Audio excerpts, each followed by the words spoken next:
Hey guys, it's Kat here again from Upscale Audio, and I'm here to talk to you guys about the Auralic Altair G2.1. This is a very cool unit because not only is it a streaming DAC and preamp, but it does have a phonostage built into it, which I was very excited about. So Kevin gave it to me. He was like, try it out, play with it, let me know what you think. How does it sound? Auralic is known for designing their own software. It's called the Lightning DS. They're software designers, and I really want to emphasize that because navigating their app is actually super simple, and they know that entry-level users are going to be navigating this, so they have to make it as easy as possible for you guys. So I just wanted to say that Auralic makes really nice software products. The Auralic Altair G2.1 in particular is compatible with a lot of software controllers though.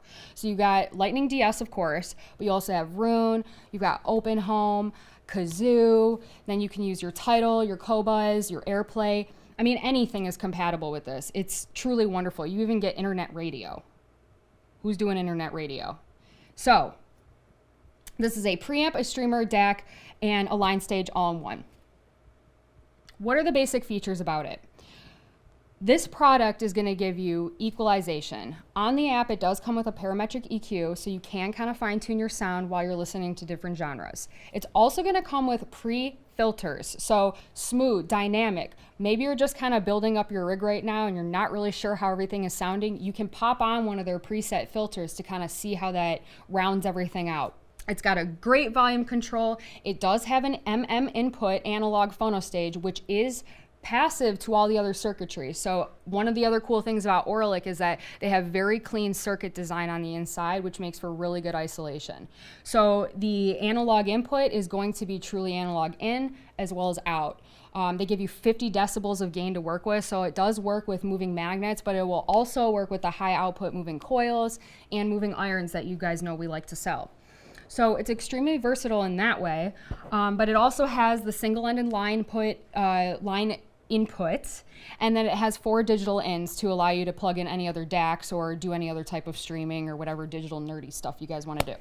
This is a product that is going to be retailing for about $6,000, so I want to emphasize as well that this is a great high-end starting piece that will give you the functionality but also allow you to grow with it, and we're going to talk about that as well.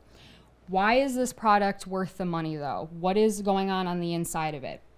First of all, this is a double chassis. So you've got solid cut aluminum on the outside, but you also have copper on the inside.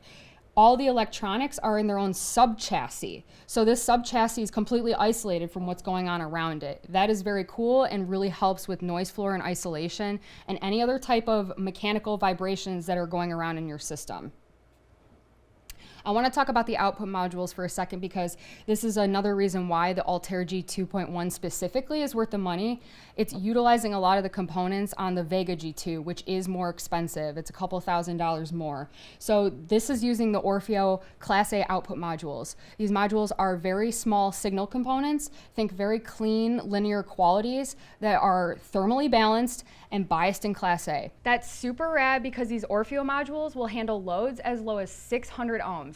It's like 0 to none distortion, which is basically 1,000th of a percent. So in addition to the Orfeo modules, what else is going on? I want to talk about the volume and input switching really quick because the volume control on this is also what makes this product a little bit more sophisticated as well as analog sounding. It does have 8 coil latch relays. These relays are passive from the circuitry and allowing you to pass through signal at very low noise distortion. So that volume control is analog. It's a pure analog rig. So 8 coil latch relays. They're a little bit hidden under the modules. You can see that in our photo. Okay, let's talk about this transformer for a second. This is called a big pure power transformer. It's custom designed for this to basically reduce DC signal noise by like 90 decibels. That is insane. So this is extremely quiet, but really dynamic sounding. That is what I want you guys to think about with this product. So when you're thinking about the output stage, like your power amps and stuff, like how do I kind of want to match this pass-through unit that's very clean and giving me that dynamic range? So it's got a really nice fat transformer on the inside. Let's talk about the Altair's master clock. This is a 72 femto master clock.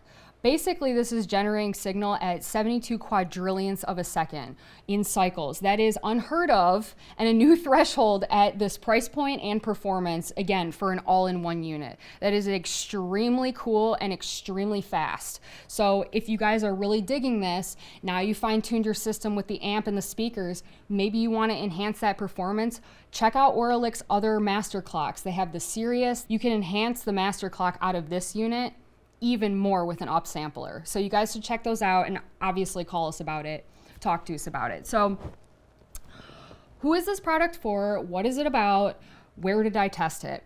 I had a really fun time testing this with the Focal Canta 2s, as well as a Prima Luna Evo 300 power amp, because I know that's a very, popular combination that we sell here, and we also like tubes with Focal.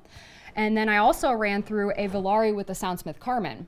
I did the Soundsmith Carmen because it's a higher output moving iron cartridge, but it's also a lower output, higher output cartridge. So I wanted to see what that gain of the MM input would give me. And it was very clean, very quiet, very neutral. So I tried the Soundsmith. It's a very sultry cartridge, pumped it through the Auralic MM phono input.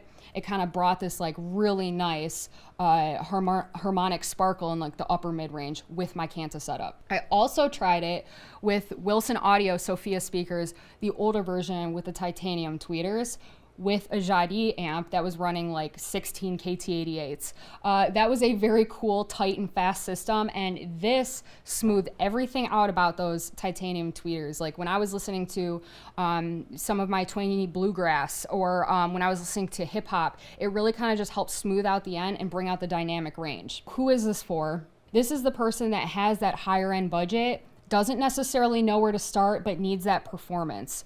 I do expect a lot of my customers to have, the revealing speakers that will give you all of this detail, that will allow all these intricate parts to become revealed with these speakers.